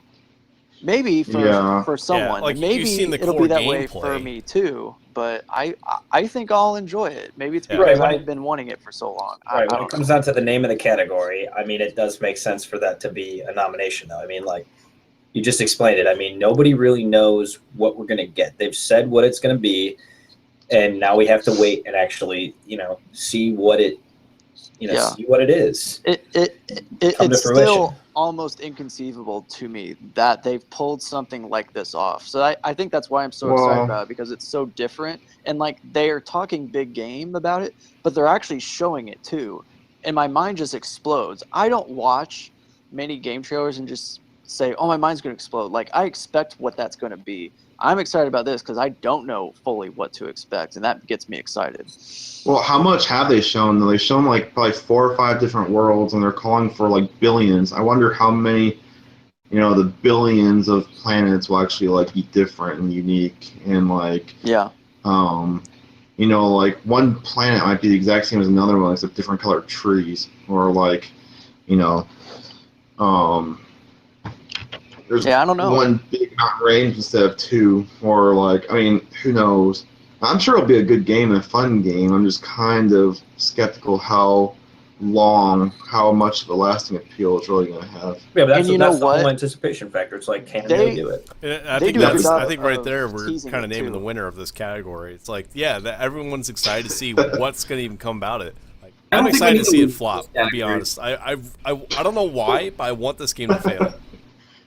Just because I'm tired of it being like, it's been flopped around on the deck like a dead fish for like what, 2 years now, a year and a half. We have some like demo gameplay, but it's all the same crap. And he's like, oh well, here's my screen, and we have all these numbers, and you can see how they're randomly generated, and now we can generate it's cool. Like, okay, well, can we fucking play the game? Like, is it done? Yeah. Like, are you done? Is the random generator of numbers, like, is it done? Like, I don't understand. Like, what is taking so long? Well, what's taking so long is that they're a studio of 4 people. That's why it's taking so long. We already decided. Everything's already generated. They announced it like 5 years ago. Then, like, wait till you have something to show before you announce it. Then. I know, but that was PlayStation's that's my thing. fault. It's like, I think they showed it off way too early. That was PlayStation's fault. They're like, you have made something incredible. We got to show this to get people excited for a PS4. And so they Even were though probably the release date's 3 years down the road. right. Yeah, I mean, That's one thing. That's what I'm like. That's my worst fear. Is like this game like looked awesome. Like when it first came out, I'm like, okay, yeah, I'm on board with that. I'd download that on like digital copy or go rent it. But now that it's been like floated around so much, it's like I personally don't have interest in this game. Like, and that's me with Final Fantasy 15. But the waiting time Yeah. has been way different for me. So I'm still excited for No Man's Sky because it's only been 2 or 3 years. But for Final Fantasy 15, I've just been so pissed off for so long. Think about it, 10 years ago. You know how old all of us were 10 years ago? Are you freaking kidding me? all right, I'll put all of them again. Worst launch is already Batman. I don't know. I might try to change my vote here. Yeah, Really? I'm gonna go with the Afro. The fact that Which, by the way, yeah, the Afro samurais represent. Wait. Why was Batman such a bad launch? Was it bad on the console? no, the PC version though. It's still broken. Evolve was also a pretty bad. Yeah. Well, that was I think I just kinda that was threw just that a in there. community that flopped on itself, right? The Yeah, fact it that was they the tried game. to push The out game was, DLC too much. Is that what No, they're the game- saying? I can't it was remember. incorrectly priced. Yeah. Incorrectly priced. It was one of those games that's completely reliant upon multiplayer. It's like Just Left look 4 at Dead. Afro. Please just look at Afro. That piece of turd. I don't even know. Man, they refunded everyone's money and they're not Yeah. going to fix it. That's insane. How do they pull that off anyway? Like, so they just like took a loss like no other on that game? Yeah. Yeah. It's like you have all the development Oh my costs, which probably gosh. took 2 months, it seemed like. And then you have all the production costs for disc pressing and then distributing and everything. Like, what? After looking at that footage, I'll probably go Afro as well. Oh think my it needs to gosh, be you need to hear the sound effects of that game. Holy. When all this is over, I Holy. might take a moment just to watch it for myself. Yeah, Batman fell on its face. Afro Samurai fell on its face for all consoles, all platforms. Just, we're done. We're going to pull it and refund you your money. Batman They was didn't more like, pull it. it's fucked up. We're going to pull it from Steam, but we'll fix it in a few months. We'll get back to you. Also, we're going to keep your money. So that's what we got to decide. Now, Caleb, did you say you're changing yours, or? I'm going to change to Afro because Okay. they just pulled it and they're refunding everybody's money. Batman Yeah. kind of got fixed a little bit. No, Batman never got fixed on PC. Well, it's still got problems, but they did patch a big part It's of it. still fucking broken. But it runs and it's still out there and they're still trying to Yeah. patch it. Afro, there's like, fuck it. Yeah. I've never even heard of it. All right, most disappointing. The Order, Bloodborne, Battlefront, Okay. Arkham Knight, and Tony Hawk, Pro Skater 5. Yeah, Tony Hawk. Woo. Oh Oh my. my god. It's too good. Haven't the last like 4 Tony Hawks been disappointing? I mean, what were you expecting? Yeah, It's so been that's shit actually for a good, while right? now. Yeah, fucking I sucked feel for a like while. I feel like a game needs to be expected to be good, and then it comes out being a huge train wreck, and that's Yeah, why it's nobody- disappointing. Yeah, I agree. Yeah. Like everyone, who the fuck? Tony Hawk? What? Yes. I didn't that even know was Tony so Hawk bad. came out. Look at the physics on Tony Hawk. Just look at it. Just Yeah, look at no, him flop. it's Look at the complete- it's clipping. complete shit. Go watch the trailer. How is this a next gen game? Are you fucking kidding me? You're right. It If was you want to bitch about a supposedly- game, this is a joke. Yeah, I know. Like that. That But is nobody not- had any expectations. It's Tony Hawk. Like, what is this? Yeah, but it was a new 1999? generation of Tony Hawk, though. Nah. It was Let's move on like, to the other all ones. Activision.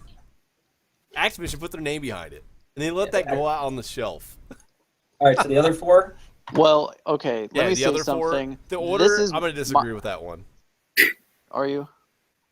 Kale's laughing because he knows I like it. Damn it. So bad, man. Oh It's God, it's like those gorgeous. cute It's boss too fights? good. The story Like- sucks. Yes, every boss fight is a QTE. You like that? doesn't You like how matter. the story makes like no sense? Doesn't matter. It doesn't matter. It was fun. It was enjoyable. It was a short game. You play it. And you're like, all right, that story sucked, but it was like, whatever. I rented it for $5, so. It's just so shallow, and I was hoping, I guess, for Yeah. way more than what I And got. it was a pretty overhyped game. like I was telling you earlier, I'm excited for what that studio pops out next generation. Whatever their next, Next games. generation. Well, it seems like it takes 5 years to develop a game with them. Yeah, for what, 7 hours of story? That's the problem. Like, the story was not there, but everything else was definitely there. Not everything. The gameplay was okay. It wasn't great. Like I said, the boss fights were all QTEs. There's Right, no depth. those things, but on a technical scale, that game was great. Technical. Like the fact, okay, the game looked They should have just made a movie. right. It was already in 16:9 anyway. Let me crop that for you real quick. But like, I've never seen like a character be able to interact with items in a game so like a human. I remember one scene, you're like on the ship that's like floating up in the air, right? But there's all these like metal beams, and he's like for some reason ducking in between. The way he grabs onto each one and ducks is like super realistic, and the fact that they made that possible is just I've never seen that in any other game. Based on our previous conversations, what we need to do here is do Battlefront together. Seriously, Yes, I yes. put Battlefront there Done. because literally I knew as soon Done. as this was going to start that everybody was going to have some huge disappointment on Battlefront, because honestly, how can a game this many years into the future still lack something that the PS2 games had in some degree? That's And insane and the to fact me. that Battlefront 3 proper was going to have land and space battles was 90% Yes, done. that was my dream. And then LucasArts or whoever the fuck was responsible for that was just like, nah, you're done. Like there's like beta and alpha footage of the game, and it looks glorious. Like I would pay double for the game. They had the It was name of what Star everyone Wars wanted. and they sat on it. Yes. I don't understand. Yeah. Like what the hell? I need to talk about Arkham Knight on the PC because personally, like We need to talk. from the game standpoint itself and the story and everything about just the Batman, right? The game was fine. I was able to play the game on PC. I didn't have the problems that 99% of the people who were playing the game had. I was able to get through it, right? Or I almost had more problems with Arkham Origins than I did with Arkham Knight. So that's kind of a feat in itself. But it was the biggest disservice to the fans of Batman for PC to outsource the porting of this game to some third-party company, not say anything about it, not acknowledge it until the game comes out with the $50 or $60 season pass, only to have a majority of the players not even be able to launch the fucking game because it was so botched. And the fact that they had to pull it from the store, I don't, like you said, Afro Samurai and Arkham Knight, I don't know of any other games of the past 5 years that I can think of off the top of my head that have had to been removed from being able to be purchased because they were so fucked. Yeah. I mean, that is amazing. That is impressive that they were able to accomplish such a feat that you need to talk about it. I mean, sure, Battlefront, I mean, it is a disappointment because But it's performing well. It is. Yeah, Battlefront from a performance standpoint, it performs well. Arkham, that game was a complete shit show. Yeah. It was unbelievable. It was a good tank battle game too. That was the only time I had issues on the PC was when I was in the Batmobile, and that's an issue that still hasn't been fixed. I mean, they pulled the game. It was pulled for I don't even know how many months of PC players just sitting there twiddling their thumbs while the console players were like, oh yeah, this was tons of fun, come buy a console, play it. And then they re-release it and the game is still fucked. Like there's no SLI support. So people who have multi-graphics card setups can't use it. The enthusiast PC community, these people who spend hundreds of thousands of dollars on their computers, multi-monitor setups, just to play games like this at max res, highest settings, just PC master race. They can't even do that because the game is so botched that they don't have the money or time to go back and fix it. They're just like, well, here you go. And we're not going to discount it either. It's still going to come out with the $49 or $59.99 price tag. Oh, if you want the DLC too? Yeah, give us another $50. Go fuck yourselves. Like Rocksteady, in my opinion, if there could be a worst studio, Rocksteady would win that award. They fucked up. Have you ever had a proper release though? Like, isn't it like The historically? Batman games have been fine. Everyone knows. Yes, Rocksteady has been solid from what I can recall. So that does make it very disappointing Like, because of their the original, track yeah. record. Rocksteady's been, Rocksteady. Rocksteady's made all the Batman games except for Origins, which was also a slight shit show on the PC.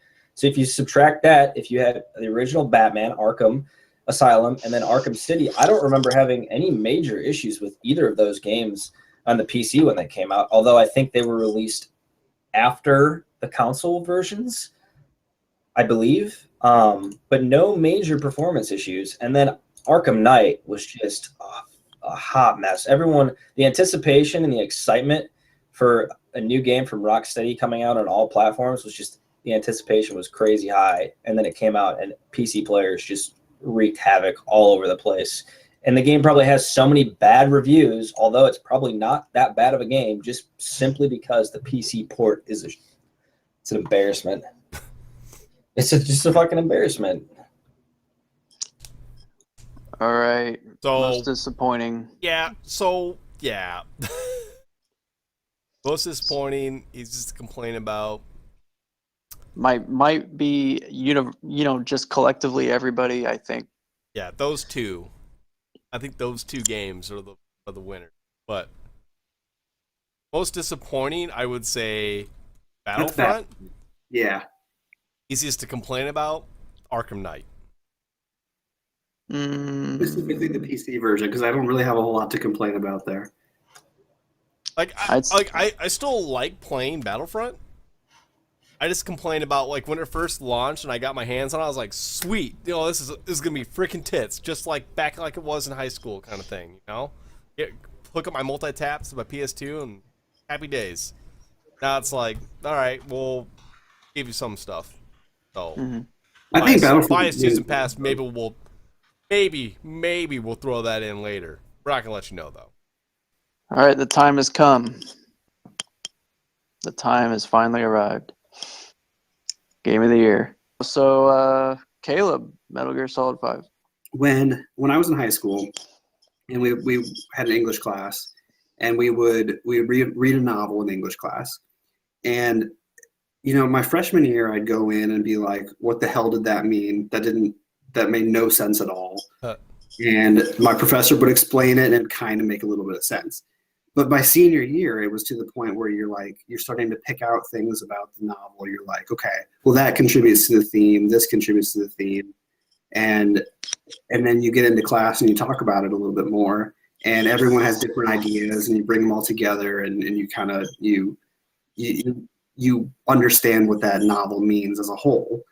And to me, Metal Gear is the only game maybe ever that I've played that's on that level of a game where it's the great American novel of video games.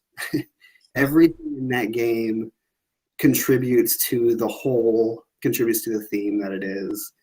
And it's, like I said, it's going to be really hard to explain why that is without you guys knowing the whole story of it. But I don't know if Kojima kind of looked into that when he was making it, because a lot of the stuff that people come up with, like the fan theories, seem like the game could have probably looked into that stuff. But if he didn't, if it really was his intention to write it that way, then I think it's absolutely brilliant. And it just the way that everything works together to make a whole thing is maybe the best I've ever seen.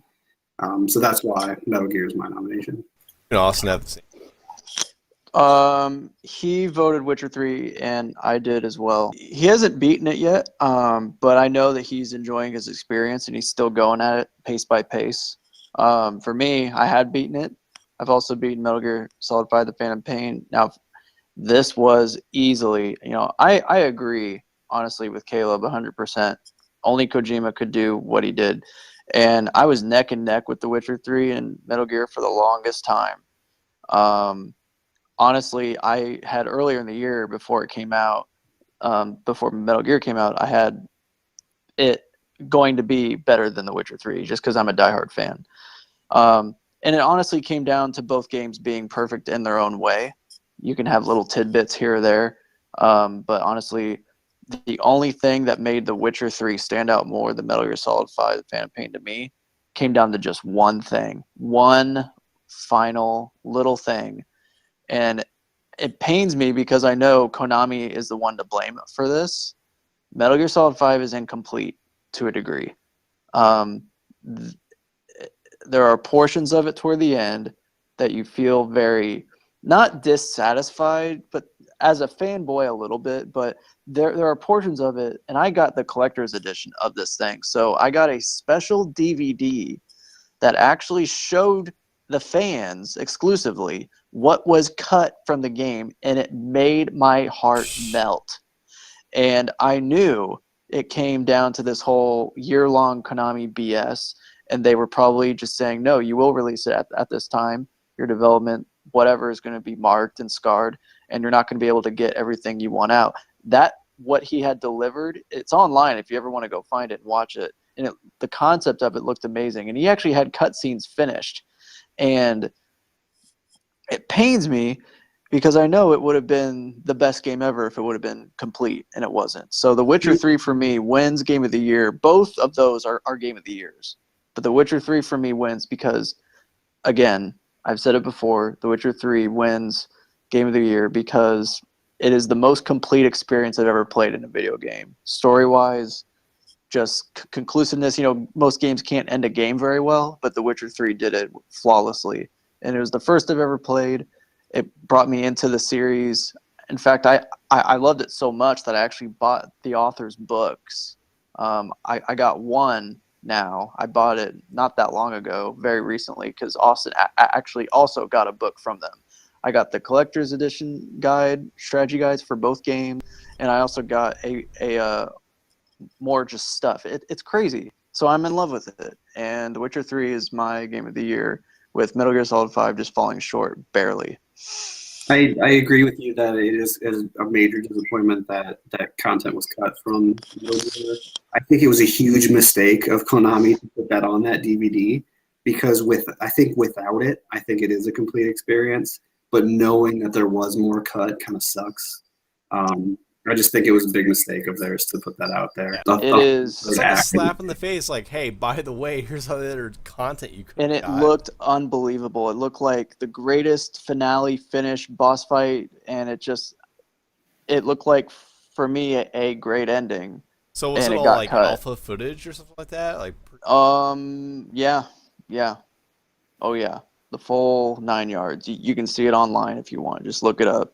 It's crazy. Somebody want to give a deal for Rocket League?